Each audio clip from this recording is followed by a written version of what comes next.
লন্ডনে জনাব তারেক রহমান ও ডক্টর মোহাম্মদ ইউনূসের বৈঠকের পরে জামায়াত ইসলামীর সাথে সরকারের সম্পর্কের একটি ফারাক আমরা লক্ষ্য করেছি, যেটা চূড়ান্ত পর্যায়ে রূপ নিয়েছে মঙ্গলবারের ঐকমত্য কমিশনের সংলাপকে বয়কট করার মধ্য দিয়ে।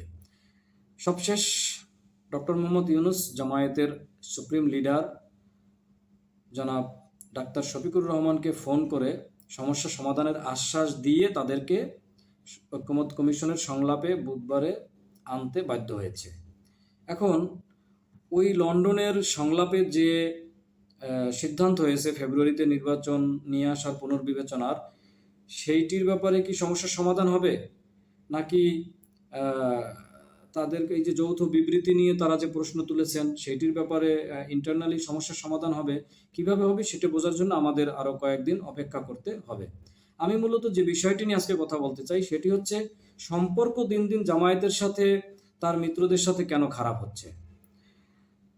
খারাপ বিএনপির সাথে আমরা জুলাই বিপ্লবের পরে দেখতে পাচ্ছি দিন দিন জামায়াতের সাথে সম্পর্ক খারাপ হচ্ছে। ইতিমধ্যে আবার দেখলাম সরকারের সাথেও জামায়াতের সম্পর্ক খারাপ হচ্ছে। তবে জামায়াতের সম্পর্ক দিন দিন বিল্ড আপ হচ্ছে ইসলামী দলগুলোর সাথে, হেফাজত কেন্দ্রিক যে দলগুলো আছে তাদের সাথে। এটি একটি পজিটিভ দিক। জামায়াত মূলত চেষ্টা করছে ইসলামী দলগুলোর সাথে ঐক্যের মধ্য দিয়ে সরাসরি ক্ষমতায় চলে যেতে। এটিকে আমরা খুব ভালো একটি উদ্যোগ বলে আমি ব্যক্তিগতভাবে আসলে মনে করি।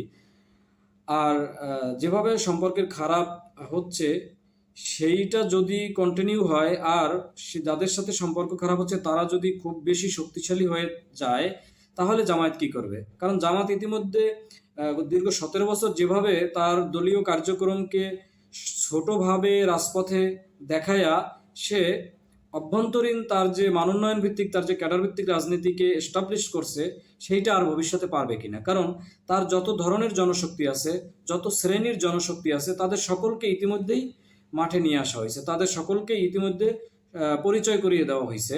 ভবিষ্যতে যদি জামায়াতের উপরে দীর্ঘ 17 বছর যেভাবে স্টিম রোলার চালানো হয়েছে, ওই ধরনের স্টিম রোলার, ওই ধরনের চাপ প্রেশার যদি আবার আসে, তাহলে জামাত কি করবে? এই ধরনের চিন্তা কি জামায়াতের ভিতরে আছে কিনা, এই প্রশ্ন কিন্তু এখন আমাদের রাখতে হচ্ছে। কারণ সকল শ্রেণীর জনশক্তিকে যখন রাজনৈতিক প্রতিপক্ষ চিনে ফেলবে, তখন তারা যদি কখনো প্রেশার ক্রিয়েট করতে চায়, তারা যদি কখনো নির্যাতন করতে চায়, তখন কিন্তু এটি করা সহজ হবে। এবং জামায়াত তখন কি 17 বছর যেভাবে অভ্যন্তরীণভাবে তাদের ক্যাডারভিত্তিক রাজনীতিকে পরিচালনা করতে পারছে, সেইটা ভবিষ্যতে পারবে কিনা, সেই প্রশ্নটি আমরা এখন করে রাখতে চাই। আর বিএনপির সাথে, সরকারের সাথে, ইসলামী দলগুলোর সাথে যেভাবে সম্পর্কটি আগাচ্ছে, এইটা কিভাবে সামনের দিকে আগাবে বা সামনের দিকে আসলে কোন দিকে যাবে, সেইটা বুঝতে হলে আমাদের আরও 1 সপ্তাহের মতো অপেক্ষা করতে হবে। তখন আমরা আসলে বুঝতে পারবো যে জামায়াত ফেব্রুয়ারির নির্বাচন মেনে নিবে, নাকি এপ্রিলের নির্বাচনে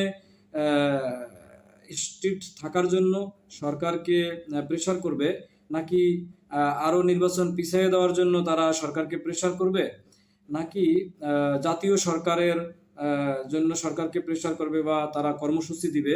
ইতিমধ্যে আমরা দেখছি বিচার সংস্কার ও সরকারের কার্যক্রম, সেই কার্যক্রমকে যাতে নির্ভয়ে তারা পরিচালনা করে, কোনো ধরনের কোনো শক্তির কাছে তারা যাতে সরকার মাথা নত না করে, তার দাবিতে ইসলামী আন্দোলন কিন্তু 28শে জুন মহাসমাবেশের ডাক দিয়েছেন।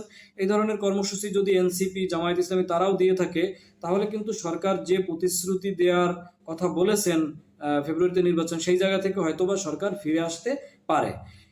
সরকারের সামনের মুভমেন্ট আসলে কোন দিকে যায়, ইসলামী দলগুলো বা জামায়াত ইসলামী আসলে সামনের দিকে কোন কর্মসূচি নিয়ে সামনে আগাবে, এই মুহূর্তে সেটি আসলে বলা যাচ্ছে না।